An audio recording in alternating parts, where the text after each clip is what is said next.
మీ business ఏదైనా మీ ఊర్లో promotion చేయాలంటే అది సుమన్ టీవీతోనే సాధ్యం. ఇప్పుడే సంప్రదించండి.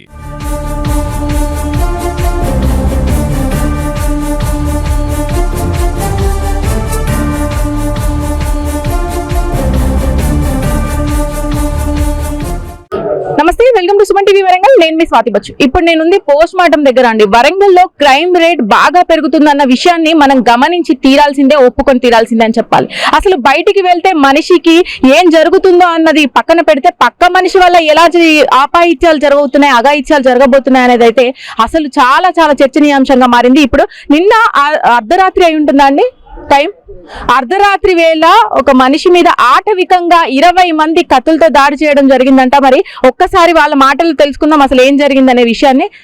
ఏం జరిగిందండి మేడం? మా సాయి అనే అబ్బాయి వరంగల్ పోయి వస్తుంటే కిరాణా షాపు కాడ మన నవీన్ రాయేష్ నవీన్ వాళ్ళ ఇద్దరు అన్నలు, ఒక అన్న ఒక తమ్ముడు కలిసి అక్కడ షాప్ దుకాణం కాడ పండబెట్టి తొక్కిళ్ళు రాట్లతో కొట్టిళ్ళు. అంటే ఇదేమన్నా సీసీటీవీ ఫొటోస్ లో అట్లా ఉండిందా? ఉన్నాయి మేడం, సీసీ ఫోటోస్ ఉన్నాయి. నేను అక్కడికి పోయే వరకు మా అల్లు మొత్తం రక్తం అంతా కారుతా అని ఆపిన ఆగుతలేరు వాళ్ళు. అంటే ఇంతకు ముందు ఏమైనా పగలు ఉండినాయా వాళ్ళకి? ఇంతకుముందు ఏం పగలు మేడం, ఇంతకుముందు అయితే పగలు. ఒకేసారి ఎలా అటాక్ చేస్తారు? అయితే వాళ్ళు ఇద్దరు కలిసి బర్త్డే కడిగి వెళ్ళాట. అయితే ఆయన ఏం చేసిందంటే వాళ్ళ అన్నకు చెప్పి గలవ పట్టుకున్నాం అన్నయ్య అని చెప్తే వాళ్ళ అన్న వాళ్ళ దోస్తులను పిలిపించి నవీన్ అనేటైనను వీళ్ళ అన్నదమ్ములను అందరిని పిలిచి ఆ షామ్ దుకాణ గడ కొట్టిండు. చనిపోయిన ఆయన పేరేమన్నా? సాయి. సాయి. అతను పొడిచిన ఫస్ట్ అటాక్ చేసింది ఎవరు? నవీన్, రాయేష్. వీళ్ళందరూ కూడా అక్కడనే ఉంటారు, వాళ్ళ ఇల్లు ఆనే ఉంటాయి పక్కకి. రోడ్డు ముందు చూసింది అంటే అక్కడ చాలా మంది ఉన్నారు మేడం. నిల్లైతే అంటే మేము వెళ్ళాము. ఎన్ని గంటల ప్రాంతంలో జరిగింది? 7:30. అంటే రాత్రి నార్మల్ గా కిలా వరంగల్ అంటే ఎప్పుడు కూడా రష్ గానే ఉంటది కదా. ఆ రాత్రి వేళ అయితే 7:30కి ఎవరు పడుకోరు కదా. ఎవరు ఆపడానికి ప్రయత్నించలేదా? ఎవరు ఆపిన ఆగలే మేడం. అక్కడ వాళ్ళు ఆగరు. వాళ్ళు ఇదే కాదు, వాళ్ళ మీద ఇంకా 3-4 కేసులు ఉన్నాయి. 3-4 కేసులు ఉన్నాయి వాళ్ళ మీద. అటెండ్ కేసులు వాళ్ళ మీద 3-4 కేసులు ఉన్నాయి. ఒకటి కొట్లు పోయినట్టున్నది, ఇంకో 2 ఉన్నాయి మేడం వాళ్ళ మీద. మరి చూసిన వెంబటే పోలీసులకు ఫిర్యాదు చేశారు కదా, వచ్చి ఇంటరాగేషన్ చేశారా? పోయినాం మేము మేడం, స్టేషన్ పోయినాం. స్టేషన్ పోతే సార్ వాళ్ళు ఎంఎం అన్నారు. ఎంఎం వచ్చినాక తర్వాత వాళ్ళు చూత వచ్చి ఎంక్వైరీ చేసింది పోలీసులు చూత. వాళ్ళు లేరు ఇళ్ళల్లో, తప్పించుకుని అందరు పరారు అయిపోయింది. నైట్ పరారు అయిపోయింది మేడం. అంటే సపోర్ట్ చేసింది 20 మంది, పొడిచింది మాత్రం ఇద్దరా? పొడవలే మేడం, రాడ్లతో కొట్టారు. ఏంటది? రాడ్లతో కొడితేనే చనిపోయాడా? ఓకే. మరి వాళ్ళందరూ కూడా సపోర్ట్ చేసినట్టే కదా వచ్చిన వాళ్ళందరూ కూడా?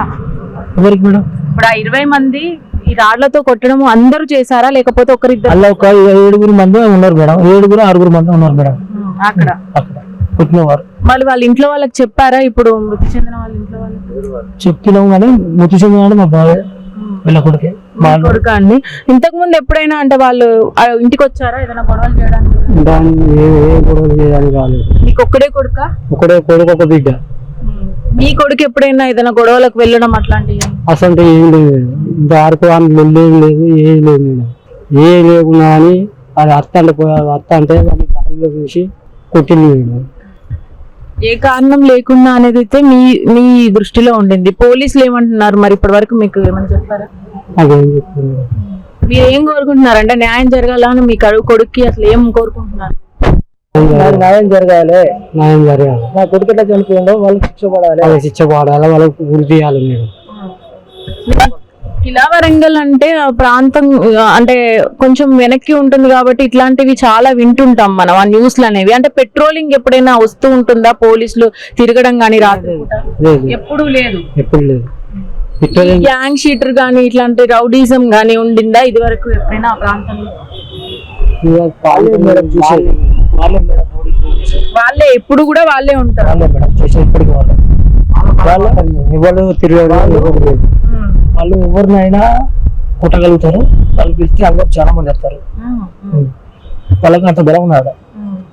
మేము విన్న ప్రకారం అంటే కొన్ని ఈవెంట్లు చేస్తూ ఉంటారు, అక్కడ గ్యాదరింగ్ లో ఈవెంట్లు చేస్తూ ఉంటారు, వాళ్ళే ఎక్కువ మంది గ్యాదర్ అవుతూ ఉంటారు అని చెప్తున్నారు. అది నిజమేనా? రీసెంట్ గా కూడా ఇది ఈవెంట్ అయింది కదా కిలా వరంగల్, వాళ్ళు కూడా ఉన్నారా? సంబంధం లేదు. విన్నారు కదండి. అంటే ఈ దుర్ఘటనకి ఇంకా ఇంటరాగేషన్ అయితే జరుగుతుంది, పూర్తి వివరాలు అయితే తెలియాల్సి ఉంది. బట్ ఏంటంటే వరంగల్కి వచ్చేసరికి ఇంత భయభ్రాంతులకు గురవలసిన అవసరం ఎందుకు వస్తుంది, మరి ఎందుకు పెరుగుతున్నాయి నేరాలు అనేది అయితే తెలుసుకోవాల్సిన అవసరం ఉంది. ముఖ్యంగా పోలీసులు దీని మీద నిఘా పెట్టాల్సిన అవసరం ఉంది. భయం లేకుండా పోతుంది అనేది అయితే చాలా వరకు నిజం, నిక్కచ్చిగా చెప్పాల్సిన విషయం అనేది చెప్పాలండి. ఎందుకంటే గ్యాంగులు పెరిగిపోతున్నాయి, అటు డ్రగ్స్ విషయానికి వస్తే ఇటు గంజాయి విషయానికి వస్తే ప్రతి వాడలో కూడా ఇదే ఒక రచ్చ అనేది అయితే మొదలైపోయింది. ఒక గ్యాంగ్ వార్ లాగా ఏర్పడడం, వాళ్ళకి సంబంధించినవే వాళ్ళే చూసుకోవడము, పోలీసుల వరకు వెళ్ళకపోవడం ఆ గొడవలు, దాంట్లో చాలా చాలా కోపానికి గురైపోయి ఒకరికొకరు ఇలా హత్యలకు గురి చేయడము, అలాంటి విషయాలు అయితే చాలా వింటున్నాం కదా క్రైమ్ రేట్ అనేది. ఏదేమైనా ఈ వార్తకైనా కూడా ప్రభుత్వం ముందుకొచ్చి కనీస న్యాయాన్ని నిందితులకు జరిగేలాగా చేయాలని మనస్ఫూర్తిగా కోరుకుందాం. ఇంకా వివరాలు రావాల్సి ఉంది. పోస్ట్ మార్టం దగ్గర బాడీ ఉండడం జరిగింది. ప్రస్తుతం నేను బాధితుడి ఇంటి దగ్గర ఉన్నానండి. ఒక్కసారి వాళ్ళ మదర్ తో ఒకసారి మాట్లాడే ప్రయత్నం చేద్దాం. అమ్మా, అసలు ఏం జరిగింది, నీకేమైనా తెలుసా? మా తమ్ముని కొడుకు గిట్ల అయింది అనగానే మేము వచ్చినాం, మాకేం తెలియదు. మీరేమవుతారు? మేనత్తనైతా గిట్ల అయింది అనుకోలేదు. అసలు అంటే ఇది వరకు మీకు తెలుసు కదా బాబు, మరి చిన్నప్పటి నుంచి చూస్తున్నారు కదా, ఏదైనా గొడవలు ఉండదు. ఎవడన్నా నలుగురు అంటే వాడు భయపడేది, వానికి గట్టిగా మాట్లాడినా భయపడేది, ఏంటో సాయం అడుగుకునేది. అసలు ఈ గొడవ కారణం ఏమనుకుంటున్నారు? తరం చూసే ఏం చేసిల్లో నావు సాయి కొంతకనా దాంట్లోకి న్యాయం కాదురా సాయి. మీరు మదరా? అసలు చిన్నప్పటి నుంచి చూస్తున్నారు కదండి, ఏదైనా గొడవలకు వెళ్ళేవాడు? వెళ్ళిపోయేదమ్మా, ఎవరితో వెళ్ళిపోయేది. దోస్తులతో కూడా మంచిగానే పుట్టినరోజులకు అటు ఇటు పోయి మంచిగానే వచ్చేది, మంచిగానే వచ్చేది. ఈ పక్కోళ్ళు ఏదో చిన్న గొడవ అయ్యి మళ్ళీ అక్కడ డౌన్ లకు ఏదో దుకాణంలో కొనుక్కరావడానికి ఏమో పోతే వాళ్ళ ముగ్గురిని తీసుకొని వచ్చి ఈ అబ్బాయిని కొట్టిపించి ఇట్లా మొత్తం ఏడుకాడికి చేతులు చూసినట్టు కండ్ల కంచెలు ఇవన్నీ గుద్దిలు అట్ట మొత్తం కమిలినట్టు ఏడుకాడికి అట్లా చేసిండు వాళ్ళు నలుగురు కొట్టి. మీ అబ్బాయి వయసు ఎంత? 22-23 ఉంటాయి. ఆ అబ్బాయి వయసు కూడా అంతే అంతే ఉంటాయి. మరి మీకు మీ అబ్బాయికి అబ్బాయికి ఎప్పుడన్నా గొడవ చేయడం చూసారా? అయితే మొన్న ఒక్కసారి చిన్న గొడవ అయిందట. చిన్న గొడవ అయితే వద్దురని అందరు తమ్ముళ్ళలాగా ఉండాలి, కొట్టుకోవద్దు తిట్టుకోవద్దు, ఎవరైనా బయట అయితే మనం ఉరికిపోయి అట్లా అనద్దు కొట్టుకోవద్దు అని చెప్పి అట్లా ఉండాలరా అంటే నిజమైన అక్క, సరే అక్క, అయితంతి అక్క అని అన్నాడు. ఇక వాడు అక్కడ దుకాణాలకు దేనికో పోయేరకు వాళ్ళని పిలిపించి ఫోన్లతో పిలిపించి ఈ కొట్టిండు ఇట్లా ఏడుకాడికి కమిలిటట్టు. అట్లా జరిగింది మేడం. ఇప్పుడు అంటే కొట్టినప్పుడు అంత దారుణంగా కొడుతుంటే ఒక దాదాపుగా 15 minutes వరకు అయితే కొడితే వాళ్ళు చనిపోతారు. మరి అలాంటప్పుడు ఎవరు ఎదురిచ్చే ప్రయత్నం చేయలేదా? మీకు తెలియలేదా? నేను అక్కడ అంత దూరంలో అయితే ఫోన్ ఆ ఇంకో పిల్లగానితో పోయిండు. చిన్న మా సాయేడి అని అంటే ఆంటీ నేను ఇప్పుడు ఆడ దించిన వాళ్ళందరూ ఎగబడి కొడతాను, నువ్వు షామ్ దుకాల పో అన్నారు. ఆ సెల్ ఆడ బార్దింగా అడి పోయారకే మొత్తం ఇదంతా వలిగినాయి. ఇక మా తమ్ముళ్ళు అన్నట్టు ఇక్కడ ఉంటారు, వాళ్ళు తీసుకుని వస్తారు అప్పుడే. అంతే వేరేటోళ్ళు కొట్టుకుంటే ఆగబట్టే అది చేసిండు. ఇప్పుడు నా కొడుకే అదైంది. అంటే ఈయన మధ్యలోకి పోయినందుకు మరి అప్పటి నుంచి ఏమన్నా పెట్టుకున్నారో? అవి ఏం పెట్టుకోలే మేడం, వాళ్ళు ఏం పెట్టుకున్నారో వాళ్ళకే తెలియాలి. ఇక వాడు ఎందుకు పిలిచిండో, వాళ్ళ ముగ్గురిని ఎందుకు కొట్టించిండో ఇక వాళ్ళ నలుగురికే తెలియాలి. ఇక కొట్టింది తెలుస్తుంది, ఏమన్నది తెలుస్తుంది, ఆ పాడుకోవాలి దొరికింది ఏం తెలుస్తుంది. వాళ్ళు దొరికితేనే నా అల్లుడు ఏమన్నాడు, వాళ్ళు ఎందుకు కొట్టిళ్ళు, ఏం దౌర్జన్యం చేసిండు, ఏదన్నా ఉంటే 10 మందిలో చెప్పపేర్లు, అయ్యబో చెప్పపేర్లు, మామూలు పిలిచి చెప్పపేర్లు, నీ కాళ్ళు మొక్కిత్తుము, నీ ఏళ్ళు మొక్కిత్తుము, మా పిల్లగానికి మేము బుద్ధి చెప్పుకుంటాము. ఎటు లేకుండా తీసుకుపోయి మన పానాలు తీస్తారు. 22 సంవత్సరాల కొడుకును, వయసు కొడుకు, నా కొడుకు, వానికి రోగం లేదు, నొప్పి లేదు, ముట్టుకుంటే మనకంటే తోడు వాడు. అట్లాంటి వాడు గట్ల చేసి వాళ్ళకి ఏ న్యాయం జరుగుతుంది? ఏమి పూల రసాలు వస్తాయి, వాడు చచ్చినట్టు వాళ్ళకు కూడా ఏదో కొత్త తెస్తుంది కావచ్చు. అయ్య గతి వయసు నా కొడుకు నా తమ్ముడు ఎదురు ఆయన కష్టం చేసుకుంటూ చదువుకుంటా. చదువుకోవడం ఎక్కడ చదువుతున్నాడమ్మా? బల్లె ఒక 7-8 బంద్ చేసిన సూపర్ పనికి పోతాను. రోజు పోతాడా పనికి? ఎప్పుడు ఒక్కసారి ఉండాలంటే ఉంటాడు, ఇంటికాడ పోతాడు, ఇప్పుడు పని చేసుకుంటూ ఉంటాడు. మరి వాళ్ళ చెల్లి అక్క పెళ్లి చేసిన మేడం, వీళ్ళ ఇంటికి వచ్చిన ఆడబిడ్డకే. మీరు ఇక్కడే ఉంటారా? మా శివనగర్ శివనగర్. శివనగరు మాకు ఎరకైతే వచ్చినాయి, మాకే తెలియదు. నిన్ను కలిసారమ్మా మీ తమ్ముడిని? కలిసి మీతో ఏం చెప్పలేదా మరి ఇట్లా జరుగుతుంది ఏమైనా కూడా? ముచ్చట చెప్పలే గాని ఇంటికి వచ్చి ఫోన్ ఉన్నాడు తమ్ముడు, ఫోన్ కొని ఫోన్ బాగా చేపించి ఇచ్చిపోయిండు అంతే వాడిగా. మీ ఫోన్? నా ఫోనా? ఏం ముచ్చటైతే మీ దగ్గర వరకు చెప్పలే తమ్ముడు. మీరు చెప్పండి అసలు మీ తమ్ముడి ప్రవర్తన బట్టి మీకేమైనా అంటే ఎప్పుడైనా ఇలాంటి గొడవలలో తమ్ముడు ఇవ్వలే కూడా ఓడు వాడు అసలుకి నాకు తెలియదు. వాడు ఇవ్వల జోలి కూడా వానేందో వాని ఇల్లు ఏందో వాడు అసలు మా ఇళ్ళల్లో మా చుట్టాల ఇంటికి కూడా వాడు రాడు సరిగా వాని ఇల్లే. కానీ ఈ గొడవ ఎట్లా జరిగిందో నాకు తెలియదు కానీ మా అమ్మ చెప్తా అంటే ఇప్పుడు నేనే వింటాను ఇక్కడ. నాకు మా అమ్మ చెప్పాక కూడా నాకు తెలియదు. ఎంజంలో తమ్ముడు ముసపోతాండి మమ్మీ రా అంటే నేను దబదబ పోయే వరకు చచ్చిపోయింది అని చెప్పి పిల్లిగా ఎక్కడ వరకే తెలుసు.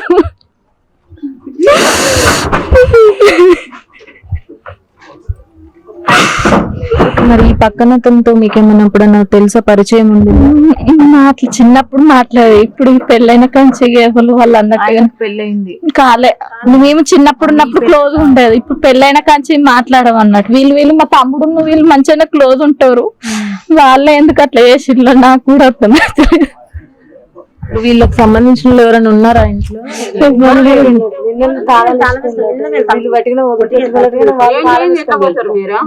ఏదైనా చేస్తేనే వాళ్ళ ఏదైనా అయితేనే పోయిండ్లు, లేకుంటే ఎందుకు పోతారు దౌర్జన్యంగా? ఇంటి ఏం చేయను అయితే ఇల్లు పట్టుకొని ఉండు, ఇంత సాధించు, ఇంట్లో ఉండు. దొంగలు కాబట్టి దొంగ లెక్క పోయిండు, దొంగ దెబ్బలు కొట్టిల్లు, ఆడ వారేసిళ్ళు పోయిండ్లు. వాళ్ళు ఉంటే వాళ్ళని కూడా మనతో పాటుగా తలగా పెడుతున్నా. వాళ్ళు ఏం తప్పు చేసిండ్రు, ఏమన్నా చేస్తే గుంజి అడగని ఉంటుర్రా, మమ్మల్ని పిలుపు నోట్లు పంచని ఉంటారు. ఇక పోలీసుల్లో చెప్తాం చేస్తాం, వాళ్ళు న్యాయం చేస్తారు. ఏ న్యాయం చేయనప్పుడు వాడిని తీసుకొని దొంగ లెక్క కొట్టి ఎట్లా చంపిల్లు అన్ని ఇలా తీసి అడుగుతాం అన్నట్టుగా వేండ్లు. దాచింది 2 కొడుకులను దాచింది, తల్లి దాక్కున్నది, తండ్రి దాక్కున్నాడు. ఇప్పుడు వాడిని వీళ్ళు ఊత పానం తీసి రైట్. వాళ్ళు చెప్పేదాని ప్రకారం చూసుకున్నట్టయితే వీళ్ళు ఇద్దరు కుటుంబీకులు కూడా పక్క పక్కనే ఉంటారండి. సో వాళ్ళకి ఏం గొడవలు లేవు అనేది అయితే వీళ్ళ పేరెంట్స్ చెప్పడం జరుగుతుంది. ఈ అబ్బాయి చనిపోయిన అబ్బాయి వాళ్ళ పేరెంట్స్ మరి వాళ్ళు ఎందుకు రాత్రికి రాత్రి మొత్తం ఇల్లు వదిలేసి వెళ్ళిపోవడం జరిగింది, మరి ఇంటరాగేషన్ తర్వాత పూర్తి వివరాలు తెలియాల్సి ఉంది. అయితే వచ్చి కొట్టిన పర్సన్స్ లలో ఇతను కూడా ఒక మెయిన్ పార్ట్ అనేది వీళ్ళు చెప్పడం జరుగుతుంది. సీసీ ఫుటేజ్ కూడా ఇక్కడే ఉండింది, ఒక్కసారి అక్కడ కూడా వెళ్దాం మనము. ఏ సంఘటన జరిగిన ప్రదేశం ఏదైతే ఉందో ఆ ప్రదేశానికి ఒక్కసారి వెళ్ళి చూద్దాము. మరి అక్కడ కెమెరాలు ఆఫ్ ఉన్నాయని కొంతమంది అంటున్నారు, ఆన్ చేశారు, అప్పటికప్పుడు ఆఫ్ చేశారని కొంతమంది కూడా అంటున్నారు. మరి దీని విషయాల గురించి తెలుసుకునే ప్రయత్నం చేద్దాం. ఏదేమైనా ఈ సంఘటన తర్వాత మాత్రం ఖచ్చితంగా ఇక్కడ భయాందోళనకు గురి కావాల్సిందే. ఖచ్చితంగా యూత్ అనే వాళ్ళు కొంచెం అవేర్నెస్ తెచ్చుకోవాలి. గొడవల విషయానికి వస్తే ఒక ప్రాణాన్ని తీసే వరకు వాళ్ళు వెళ్తున్నారు అంటే వాళ్ళకి ఎంత పైచాచికంగా తయారవుతున్నారు అనేది అయితే ఇప్పుడు స్పష్టంగా చూడొచ్చు. ఒక కుటుంబం ఒక కొడుకుని కోల్పోయింది, 22 ఏళ్ల కొడుకుని కోల్పోయింది. ఇంకో కుటుంబం అతను దొరికినా కూడా ఖైదీగానే మిగిలిపోతాడు జీవితాంతం. మరి ఇప్పుడు సాధించింది ఏంటి అసలు ఈ విషయాలలో? మళ్ళీ ఇంకొకరు నేర్చుకునే విధంగా ఇలాంటి సమాజానికి ఏం వీళ్ళు మెసేజ్ ఇస్తున్నారు అసలు? మరి వరంగల్లో నడి ఒడ్డునే ఇది జరుగుతుంది. మరి ప్రభుత్వం ముందుకు వచ్చి తీరాల్సిందే. ఈ విషయం గురించి కూలంకుషంగా పరిశీలించి న్యాయం చేసేదాకా పోరాడాల్సిందే. ఒక్కసారి అక్కడికి వెళ్దాము, షాప్ దగ్గరికి అయితే వెళ్ళి చూసే ప్రయత్నం చేద్దాం. రైట్. సంఘటన స్థలానికి అయితే ఇక్కడికి వచ్చానండి నేను. నిన్న 7:30 ప్రాంతంలో ఇక్కడ ఈ ప్లేస్ లోనే ఎప్పుడు కూడా అడ్డాలాగా ఉంటుందంట, ఎప్పుడు బ్యాచ్ గా ఉంటారు అనేసి అయితే చుట్టుపక్కల వాళ్ళు చెప్పడం జరిగింది. అయితే ఈ నిన్న సాయంత్రము 7:30 ప్రాంతంలో అబ్బాయిని పిలిపించి మరి ఇక్కడ దారుణంగా కొట్టడం జరిగిందంట. అది కూడా రాడ్లతో కొట్టారంట అబ్బాయిని. చాలా మంది అటాక్ చేయడం జరిగింది. అయితే ఈ షాప్ ఏదైతే ఉందో ఈ షాప్ విజువల్స్ ప్రకారంగా కొంత పోలీసులు అయితే సేకరించి తీసుకెళ్లడం జరిగింది. కొంత విజువల్స్ అయితే వాళ్ళ దగ్గర ఉన్నాయి. మరి ఇక్కడ నుంచి కూడా కొట్టుకుంటూ ముందు వరకు వెళ్ళడం జరిగింది. ముందు లైన్ లోనే వాళ్ళకి ఇల్లు ఉండడం వల్ల వాళ్ళు అటువైపునే తీసుకువెళ్లారంట అబ్బాయిని కొట్టుకుంటూ. అయితే ఇందులో ప్రధాన పాత్ర వచ్చేసి పక్కన ఇంటి అతనిదే ఉండింది అనేది అయితే వీళ్ళు ఇక్కడ ఉన్న వాళ్ళు చెప్పే సమాచారం ప్రకారంగా పక్కన ఇంటి వాళ్ళు మాత్రమే ఉన్నారు. దాంట్లో ఈ మా పక్కన వాళ్ళల్లో ఒక్కరు మాత్రమే ఉన్నారు, బయట వాళ్ళందరూ కూడా ఉన్నారు. అందరూ కలిసి అటాక్ చేయడం జరిగింది అనేది అయితే వాళ్ళు చెప్పడం జరుగుతుంది. అయితే ఈ సీసీటీవీ ఫుటేజ్ మాత్రం ఈ ఒక్క షాప్ లో ఉండడం వల్ల కొంతవరకు సమాచారాన్ని అయితే సేకరించడం జరిగింది. మిగతా ఇక్కడ నుంచి తీసుకువెళ్ళిన తర్వాత మాత్రము ఆ విజువల్స్ లేవంట. ఇక్కడ వరకు జరిగిన సంఘటనకు మాత్రమే విజువలైజేషన్ ఉండింది అనేది అయితే వీళ్ళు చెప్పడం జరుగుతుంది. ఏదేమైనా ఈ అటాక్ గురించి మాత్రం ఇంకా పూర్తిగా వివరాలు అయితే తెలియాల్సి ఉంది. కెమెరామెన్ ప్రకాష్ తో స్వాతి బచ్చు, వరంగల్.